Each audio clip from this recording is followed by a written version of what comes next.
قول نمبر 45۔ مومن و منافق۔ بسم اللہ الرحمن الرحیم۔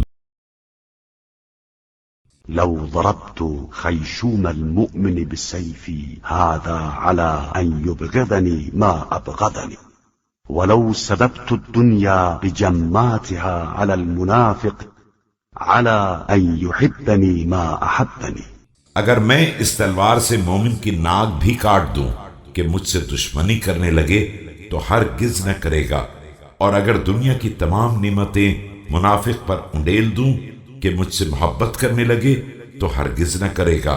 وذلك أنه قضي فانقضى على لسان النبي الأمي صلى الله عليه وآله أنه قال: يا علي لا يبغضك مؤمن ولا يحبك منافق۔ اس لیے کہ اس حقیقت کا فیصلہ نبی صادق صلی اللہ علیہ وآلہ وسلم کی زبان سے ہو چکا ہے کہ یا علی، کوئی مومن تم سے دشمنی نہیں کر سکتا اور کوئی منافق تم سے محبت نہیں کر سکتا ہے۔